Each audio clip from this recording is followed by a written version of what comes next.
Welcome to OFW Runner Day 118. Today is April 27, 2017, and this is JP Adena. And my question for you today is, how can I catch up? How can I catch up sa mga friends kong OFW na mayroon ng bahay, na mayroon ng sasakyan, na mayroon ng business, na maunlad na, at nakauwi na sa Pilipinas? How can I catch up? Yan po ang sasagutin natin mamaya. And for those of you who just tuned in, first time na manonood, this is my new day's resolution wherein instead of thinking of a task to complete within the year, I am committing to complete a task every single day. And I'm taking a video of it in the hopes of inspiring even just one person to start a habit and make it a good one. I will see you in an hour.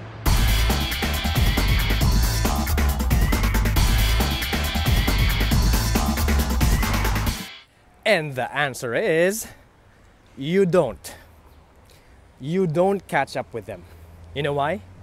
Because you are on a different race as them. Maybe nauna sila. Maybe nahuhuli sila. Maybe mabagal sila. Maybe mabilis sila. But don't care about it. Huwag mong intindihin yun. Bakit? Magkaiba kayo ng race eh. Magkaiba kayo ng race. So, kung magkaiba kayo ng race, edi huwag mo siyang intindihin. Bakit? Magkaiba kayo ng goal. Iba-ibang goals, iba-ibang race. And your goal is uniquely yours. Sa'yo yun eh. Right? Kung ang goal mo ay magkaroon lang ng bahay sa pagiging OFW mo, nag-ipon ka ng 5 years, nakabili ka ng bahay, uuwi ka na. That's your goal. And maybe that's your friend's goal too. Right? Maybe pareho kayo. Pero huwag mong gayahin. Right? Kasi hindi mo naman alam kung ano yung kwento niya eh. Yung kwento ng buong buhay niya eh. Right? Kung ano yung pinaghuhugutan niya. Hindi mo alam. So, huwag mong intindihin. So, kung mabilis siya, well and good. Be happy for that person. Right? Kung mabagal siya, maybe you can give him or her a guidance. Right? Kung gusto niya, kung nagtatanong siya sa'yo. Right?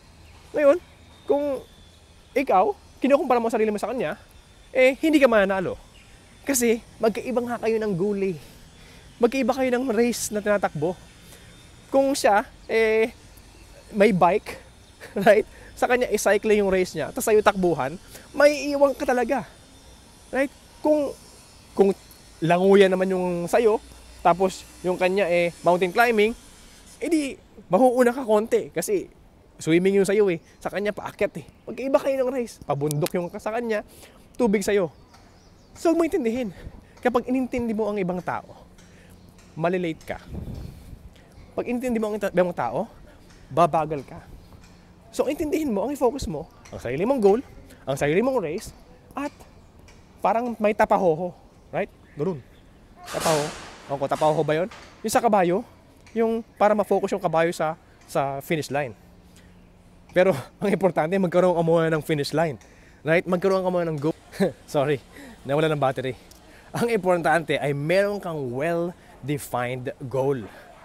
At ito ang mas importante sa lahat ng sinabi ko. Itong well-defined goal mo ay dapat sinabi mo sa pamilya mo or sa mga kamag-anak mo na naiwan mo sa Pilipinas. Sapagkat kung may iba kayong goal, iba din kayo ng karera. Sasabihin niya sa'yo, bakit nahuhuli ka na? Bakit yung mga kaibigan mong OFW, meron ng bahay, meron ng business, at meron ng sasakyan. Kasi, kung iba rin yung nasa isip nilang goal mo, edi kukusain ka nila. Or, sabihin nila magmadali ka. Kasi nasa isip nila na pareho kayong nasa iisang karera. Pero hindi. So, kung sabihin mo sa kanila yon at i-define mo sa kanila yung goal mo, at pareho kayo ng nasa isip, malalaman nyo na hindi nyo kailangan magmadali. Kasi, nasa iba kayong karera. So, how to answer the question? How can you catch up sa mga kaibigan mong maulad na? The answer is, you don't. At ipaintindi mo sa pamilya mo na hindi kayo pareho ng karera and magtutulungan kayo para sa well-defined yung goal. At umuwi na kayo for good. Yan. At alam kong kaya mo yan, kaibigan ko OFW, sapagkat kung kaya ko maglakad, mag-jog, or tumakbo 365 days ngayong taon, alam kong kaya mo rin.